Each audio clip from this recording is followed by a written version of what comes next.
ఏపీలో అకాల వర్షాలు అన్నదాతలను కన్నీరు పెట్టిస్తున్నాయి. చేతికొచ్చిన పంటలు నీళ్ల పాలవుతున్నాయి. అటు గాలి వానలకు, ఉరుములు మెరుపులతో కూడిన భారీ వర్షాలకు విద్యుత్ స్తంభాలు, చెట్లు విరిగి పడిపోతున్నాయి. కేరళ పరిసరాల్లోని ఆవర్తనం ప్రభావంతో రాష్ట్రంలో అక్కడక్కడ భారీ వర్షాలు కురుస్తున్నాయి. శ్రీకాకుళం, విజయనగరం, విశాఖపట్నం, అల్లూరి, అనకాపల్లి, కాకినాడ జిల్లాల్లో మోస్తరు నుంచి భారీ వానలు పడుతున్నాయి. మిగతా జిల్లాల్లోనూ అక్కడక్కడ తేలికపాటి వర్షాలు పడుతున్నాయి. భారీ వర్షాల నేపథ్యంలో ప్రజలు అప్రమత్తంగా ఉండాలని ఏపీ విపత్తుల నిర్వహణ సంస్థ హెచ్చరిస్తోంది.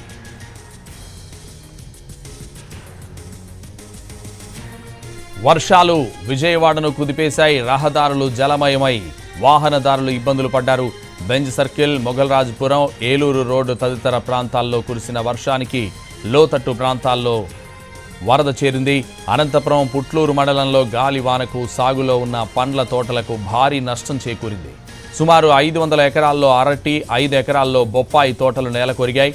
50 లక్షల రూపాయలకు పైగా నష్టం వాటిల్లిందని బాధిత రైతుల ఆవేదన వ్యక్తం చేస్తున్నారు.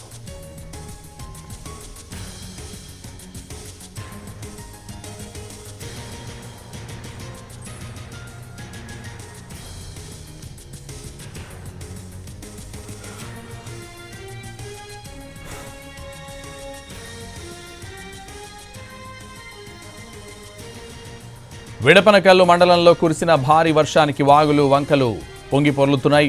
పాల్తూరు గ్రామం దగ్గర రాకపోకలు బంద్ అయ్యాయి. వాగులో కొట్టుకుపోతున్న ఆవులను కాపాడారు స్థానిక రైతులు. ఈ వాగు ఉధృతితో వాహనాల రాకపోకలు కూడా నిలిచిపోయాయి. అటు బొప్పాయి, అరటి తోటలు నేలమట్టమయ్యాయి. లక్షల్లో నష్టం వాటిల్లిందని రైతులు ఆవేదన వ్యక్తం చేస్తున్నారు.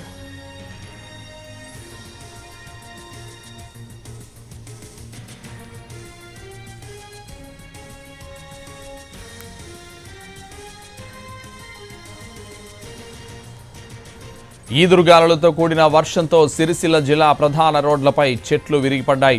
రుద్రంగి, చందుర్తి, కోనరావుపేట మండలాల్లో ఈదురుగాలులతో కూడిన వర్షం కురిసింది. వేగంగా వీచిన గాలికి భారీ వృక్షాలు కూడా నేలకొరిగాయి.